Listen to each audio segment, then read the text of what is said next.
All I think that woman has done in her entire life is served her family, served the family she was married into, served her husband, served her children, today serve her grandchildren. And I'm not even saying that there is any regret. She has done this with great fulfillment. She probably feels more fulfilled with her life than probably many people, whatever they would have achieved. That's not the question. But the question is, I know the deprivations she has deprived herself of in the entire process. You know how many of your mothers must be going through this even today, serving the food for all of you. Garam garam roti, hot dal chawal kadhi. And after everybody eats and we go into our own business, what is left over is probably what she is eating, and maybe sabji is not left.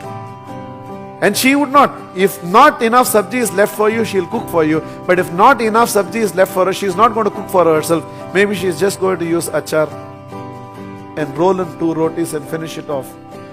There has never been any one of us to sit next to Amma and find out what she is eating. Papa has back pain. Mama would press it. Mama has back pain. Who in the house has volunteered to press her back for that? She has to probably spray something on her own back and lie down. Because even if you want to do it for her, she will not allow you to do. Because she thinks she is born to take care of all of you. And she feels guilty if anybody else takes care of her. Maybe Mama has a desire to go to Kashmir. Maybe she wants to go on a trip to Singapore. It has never happened because Papa feels it's waste of money.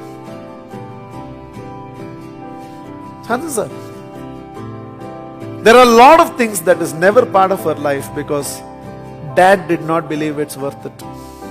The family did not believe it's worth it. Or she grew up in a culture where she felt guilty if she did anything for herself. I want all of you to reflect it. Now, I'm not asking you to listen to this as a philosophy. I want you to feel one with your mother and listen to what I'm saying.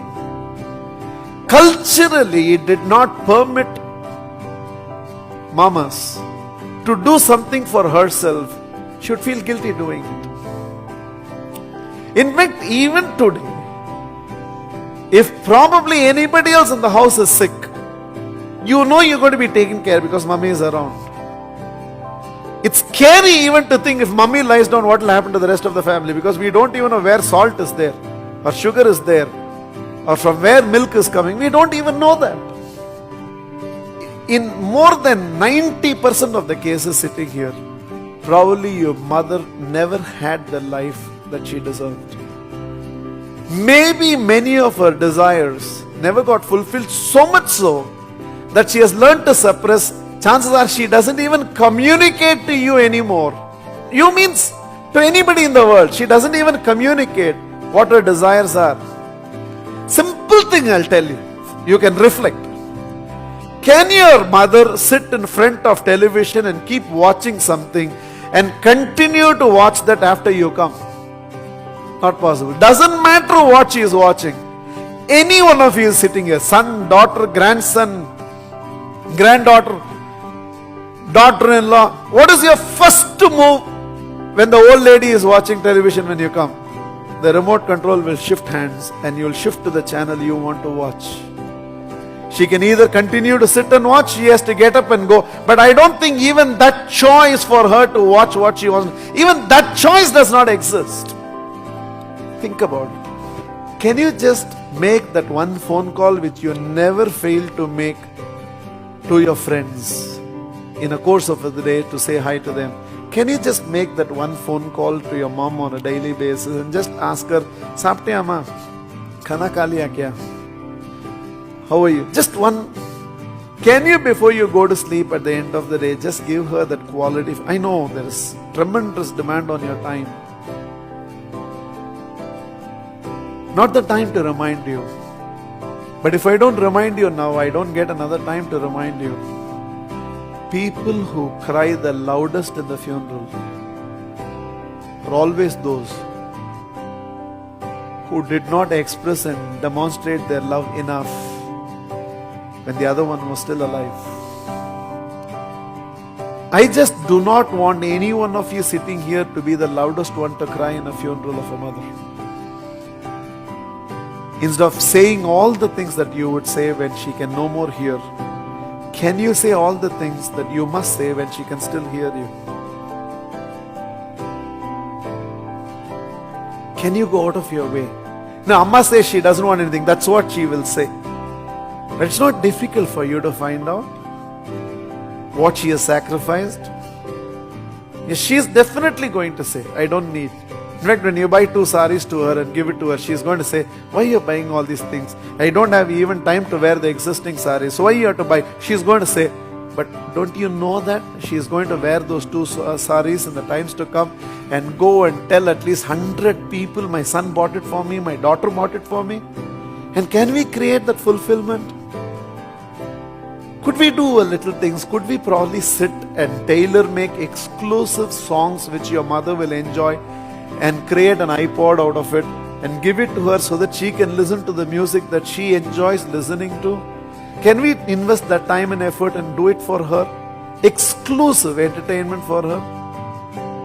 Could we probably buy another small television and add it to parents' bedroom so that they can watch? So much you're spending, one more television? And so that let them watch what they want to watch. You keep watching so they do not have to continue to sacrifice even at this age.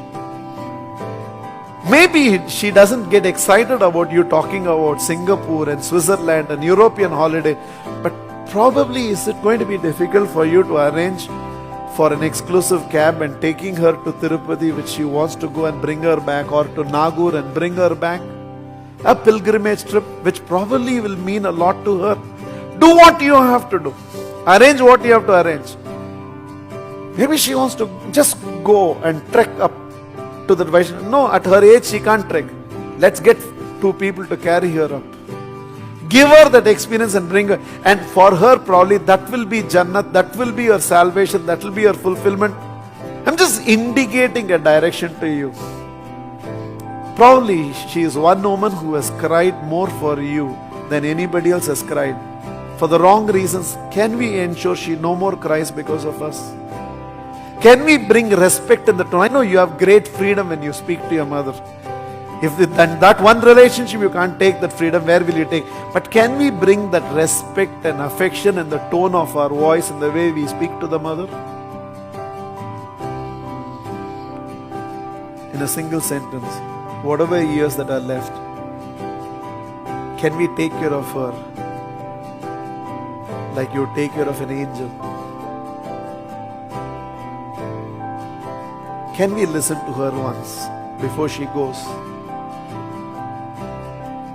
I don't remember all the ways I have cared for you all these years, but I do remember all the ways you cared for me in these years. Can we start parenting our mother rather than just remaining a child? Can we mother the mother, independent of whether you are a son or a daughter-in-law or a grandchild? Can we mother the mother? Ensure